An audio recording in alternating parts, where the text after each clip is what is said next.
Sir, ప్రధాని నరేంద్ర మోదీపై అనుచిత వ్యాఖ్యలు చేసినటువంటి మైనర్ బాలిక రుచికా సింగ్ కేసు విషయంలో ఢిల్లీ పోలీసులు ఆమెకి ఊరటనిచ్చారు. ఆమె కేసు కొనసాగింపుని నిలిపివేసినట్లుగా తెలుస్తోంది.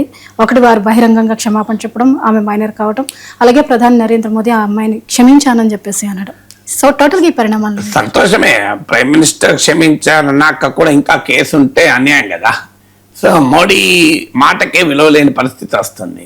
కానీ సమస్యల్లో ఇది ఒక్క మైనర్ బాలిక ఇష్యూ కాదు. ఇది ఇప్పుడు ఏదో ప్రధానమంత్రి ఒక మైనర్ బాలిక ఇష్యూగా మార్చేశారు దీన్ని.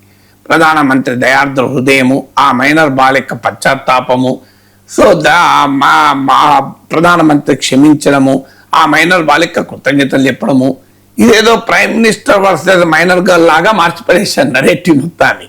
ఎందుకు అంటే ఇందులో విక్టిమ్ ప్రధానమంత్రి, మీకు అక్యూజ్డ్ జన్జీ ఉద్యమం అనేటువంటి ఒక నరేటివ్ బిల్డ్ చేయడానికి ఒక ప్రయత్నం ఇది.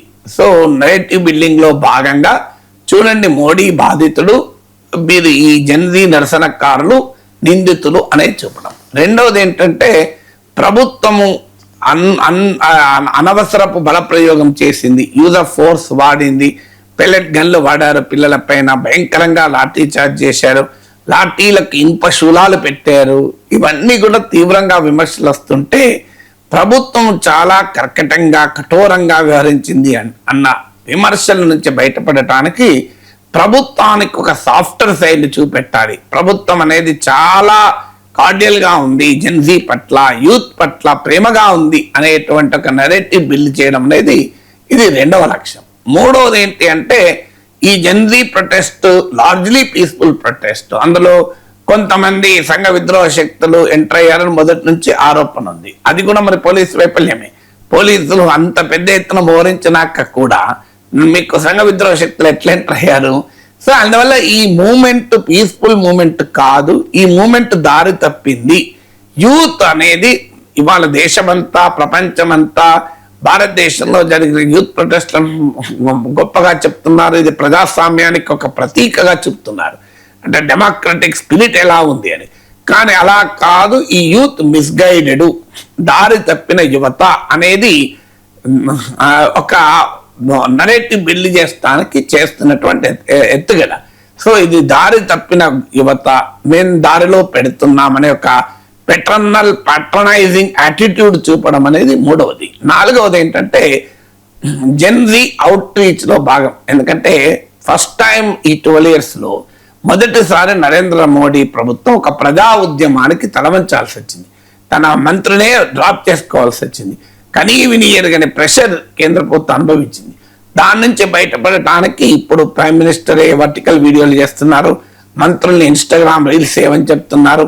పెద్ద ఎత్తున జెన్జీ అవుట్ రీచ్ కార్యక్రమం జరుగుతుంది. ఈ అవుట్ రీచ్ కార్యక్రమంలో భాగంగానే ఇప్పుడు ఇలా సెలెక్టెడ్ నరేటివ్స్, ఒక మైనర్ బాలిక మాట్లాడింది, ఆమె పట్ల ఎలా వ్యవహారం అనే అంశాన్ని తీసుకొచ్చి మొత్తం డిబేట్ ను డిరేల్ చేసేటువంటి ప్రయత్నం చేస్తుంది. డెఫినెట్ గా నరేంద్ర మోడీ పైన ఎవరైనా తప్పుగా మాట్లాడితే మనం ఎవరైనా ఖండించాలి, అందులో డౌట్ లేదు. కానీ ఈ కల్చర్ ఆఫ్ అబ్యూజ్ ఎవరు మొదలు పెట్టారు? రాజకీయ పార్టీల ట్రోల్ ఆర్మీలే కదా.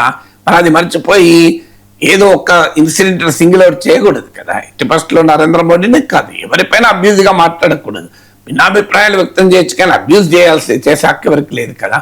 అయితే దీన్ని కంప్లీట్ నరేటివ్ తమ చేతిలోకి వెళ్ళిపోయింది కనుక రీగెయినింగ్ దట్ నరేటివ్ అనేది ఇప్పుడు బీజేపీ ప్రభుత్వం, బీజేపీ పార్టీ చేస్తున్న ఎత్తుగడ. అందులో భాగంగానే ఈ ప్రైమ్ మినిస్టర్ క్షమించాలని చెప్పి వీడియో పెట్టడము, కేసు డ్రాప్ చేయడం. ఒకవైపు ఏమో ఫేషియల్ రికగ్నిషన్లతోని ఢిల్లీ ప్రొటెస్ట్ లో పాల్గొన్న వాళ్ళని ఇప్పటికీ ఢిల్లీ పోలీస్ ఐడెంటిఫై చేస్తోంది. మరి కాంగ్రెస్ జనతా పార్టీకి లిఖితపూర్వకంగా ఇచ్చిన హామీ మేము విత్డ్రా చేసుకుంటామని, ఎక్కడికి ఆ ప్రాసెస్ జరగడం లేదు. ఇప్పటికీ కూడా విమర్శలు కంటిన్యూ చేస్తున్నారు.